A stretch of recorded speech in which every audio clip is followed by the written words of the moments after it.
9.13 대책이 나오자 전망을 바꿨습니다. 3억 원에 샀는데 13억이 됐어요. 단지 3개만 딱 찍어주세요. 해주실까요? 아니요, 저는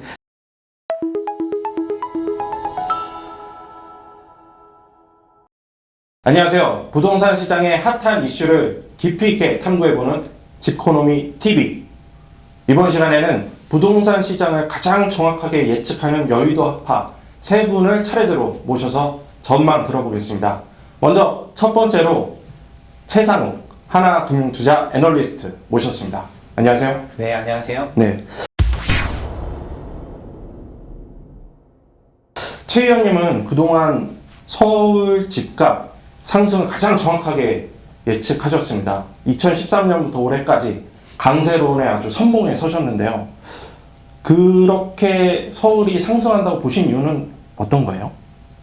2013년부터 2018년까지 서울 강세장이라고 말씀드렸던 가장 큰 이유는 전 정부에서 발표했던 부동산 대책들이 주택가격 부양책들이 사실 굉장히 많았거든요. 그래서 구도심의 주택 공급이 상당히 부족했고, 그리고 잘 아시다시피 박근혜 정부에서는 택지개발촉진법을 폐지하겠다 이런 말을 하면서 신도시 공급을 중단하는 이런 정책을 발표를 하면서 이것 역시 공급 부족에 좀 영향을 좀 줬고요. 그리고 그 사이에 아파트의 품질도 굉장히 올라갔어요. 마지막으로는 그 당시 이제 경제 위기를 극복을 하면서 구매력이 또 올라간 상태였거든요. 그래서 이 모든 게 맞아떨어지면서 2013년부터 지방보다는 구도심, 특히 서울을 중심으로 하는 그런 가격 상승이 굉장히 나타나지 않았는가 이렇게 생각합니다. 네, 맞습니다. 그러니까 공급이 감소했고 새 아파트의 품질은 그 사이에 몰라보게 좋아졌고, 네, 그렇죠. 또 소득이 증가하면서 서울 시민들이나 이런 국민들의 아파트 구매력이 또 올라갔고, 이런 것들이 맞물리면서 서울 집값이 계속 올랐다. 네, 이렇게 보셨는데 새 아파트 지금 살고 계세요? 저는 신축 아파트 살고 있습니다. 아, 어떠세요? 저는 이제 소위 과천 같은 그런 구축에서 또 살아봤고, 예. 그리고 일기 신도시에서도 살아봤고, 지금은 신축에 살고 있는데, 주거질 측면에서는 확실히 신축이 주는 매력이 많이 있습니다. 여기서 다 말씀드려야 될지 모르겠는데, 일단 신축 아파트가 층간소음에 강하고, 단지 내 커뮤니티랑 운동시설, 산책시설 이런 것들이라든가, 주차장과 바로 연결되는 그런 부분이라든가, 특히 보안, 그리고 이제 많은 부분에서 좀 발전이 있었거든요. 그리고 이런 것들을 소위 주거지를 선호하는 그런 문화랑 맞물려가지고 신축 아파트에 대해서 이제 기꺼이 그 비용을 지불하는 그런 문화가 2010년대 말부터 좀 나타나지 않았는가 싶어요.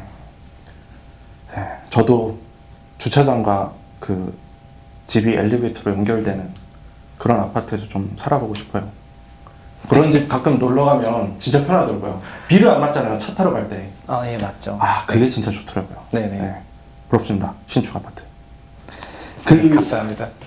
지난해 소위 부동산 규제 종합 선물 세트, 종합 세트라고 불렸던 파리 대책이 나왔을 때도 최 의원님의 그 상승론은 변화가 없었어요. 네. 쫄지 않았어요. 또 오히려 더 오를 것이다 이렇게 네. 전망을 하셨는데 그 이유는 뭐였어요? 여기서 중요한데, 파리 대책이 발표되기 전보다 임대사업자를 등록하게 되면 오히려 양도세가 더 경감이 되어요. 그래서 굉장히 규제처럼 발표가 되었지만은 더 혜택이었고, 그게 실질적으로는 주택가격 상승에, 그러니까 근본적으로 다주택자가 되는 거에 대해서 거리낌 없이 그냥 다주택자가 되면 된다는 그런 시그널을 시장에 준 것이 아닌가 이렇게 생각을 하고, 그래서 이제 그런 투자 수요랑 실수요가 맞물리면서 주택가격이 좀 올라갈 거라고 봤어요. 그러니까 파리 대책은 규제를 위장한 혜택이었다. 그 다주택자들에게. 원인은 제가 한 건 아니지만, 그렇죠. 네, 그렇게 그렇죠. 해석할 수 있다고 네, 생각합니다. 위원님이 만든 대책이 아니니까. 네. 네. 근데 분석하기로는 오히려 그런 효과가 있었고 그런 영향이 실제로 시장에서 나타났죠. 네, 그죠? 저는 그거를 약간 다른 표현을 하고 있는데, 네. 파리 부동산 대책이 발표가 되니까 똘똘한 한 채라는 그런 신조어가 생겼잖아요. 예.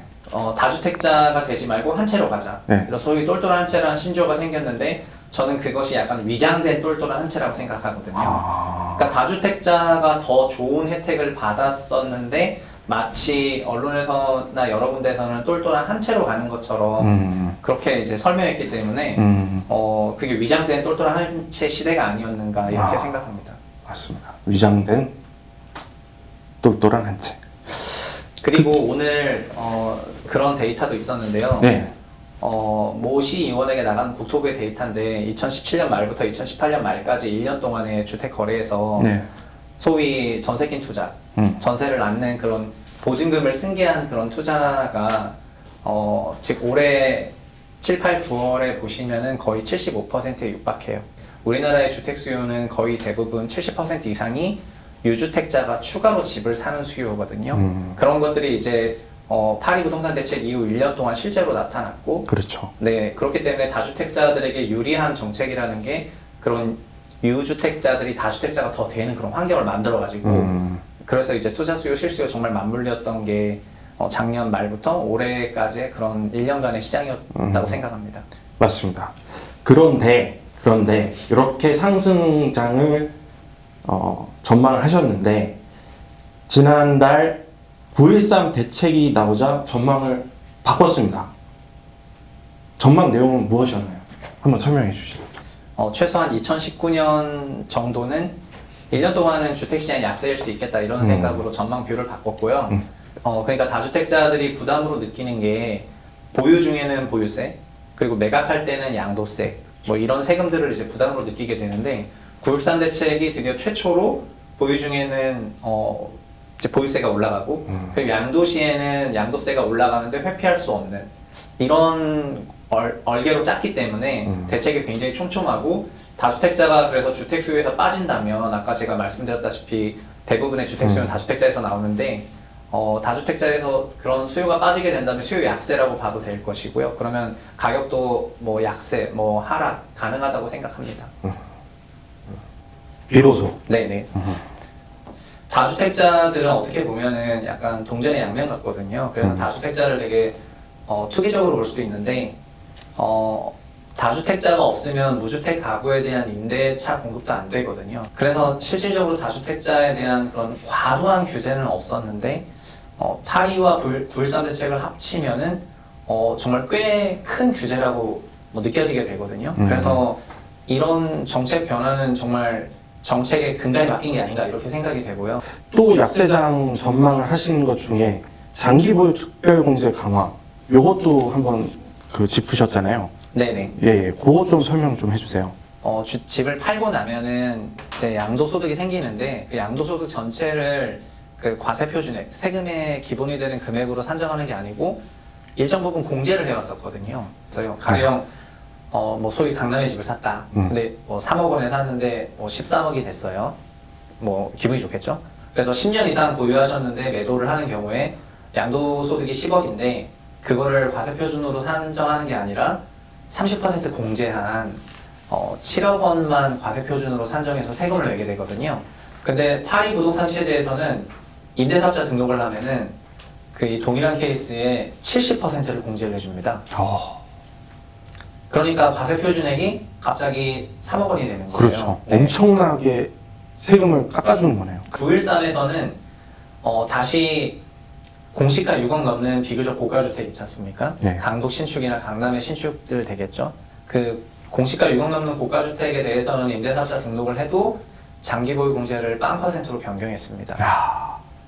그러니까 지금은 이제 고가주택을 여러 채를 보유하는, 전세 끼고 여러 채를 보유하는 그런 형태의 전략이 소위 무용해졌죠. 네. 전세값은 앞으로 어떻게 될까요?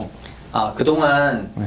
2013년부터 2018년까지는 매매가 강세, 그리고 소위 전세가가 약세, 이렇게 묘사를 할 수가 있고요. 예. 내년에는 매매가가 약세, 전세가가 강세, 이렇게 말씀드릴 수 있을 것 같아요.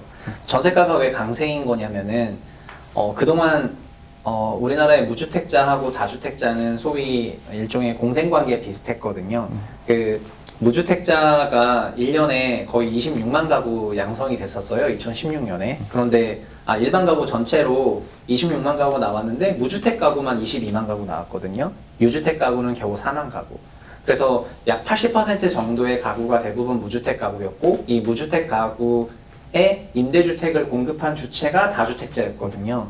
근데 이제 앞으로는 내년부터는 신규로 다주택자가 양성되기가 좀 어려운 상태다 보니까 임차료가 직접적으로 상승을 하거나 아니면은 간접적으로, 그러니까 동일한 임차료인데 주거 환경이 좀 더 열악해지거나 이런 형태로 전세 가격이 좀 올라갈 개연성이 높다고 생각을 해요.